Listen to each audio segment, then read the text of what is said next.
YouTube, welcome back. Today we're going to continue the myth busting series where I'm going to walk through 3 different phrases, terms or opinions that we often hear, and I'm going to walk you through whether they're true or whether they're complete and utter nonsense. 99% of the time they're complete and utter nonsense.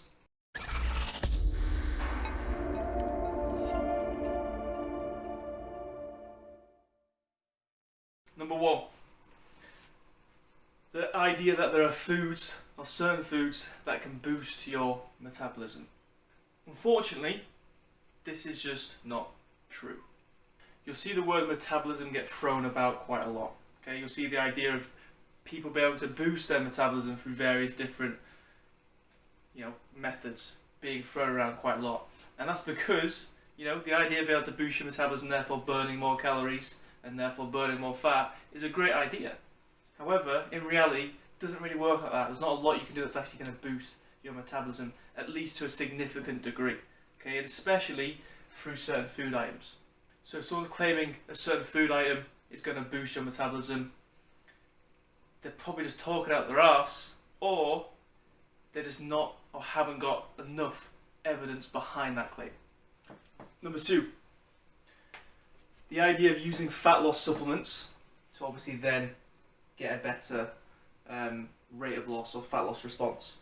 Fat loss supplements as a whole are again not a very supported from an evidence point of view topic. So if people are trying to sell you or encourage you to take fat loss supplements, I'd stay well clear. Okay, 1, like I said, there's not enough evidence to support that they actually do a lot, and 2, potentially some of them could be a little bit risky. Similarly with talking about foods that are going to boost metabolism or any idea of boosting metabolism, similar with fat loss supplements, if there are anything that does have any sort of impact whatsoever, it is going to be very, very minimal. And in reality, there's a lot of other things that you can focus on, like creating calorie deficit and being consistent, sleep, exercise, being active, that are going to contribute a lot more long term to your fat loss efforts. Number 3, restricting food items. Okay, you see a lot of people talk about the fact that when you're in a deficit or you're trying to drop body fat, you can't eat this or that. Now, the main issue with restricting certain food items is that it actually makes it harder for you to stick to your fat loss diet. Because the more you restrict something, the more you're going to want it, the more you're going to crave it.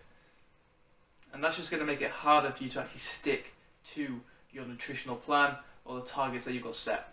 Plus, as we've spoken about many times, there's not one certain food item or group that's going to stop you from losing body fat anyway.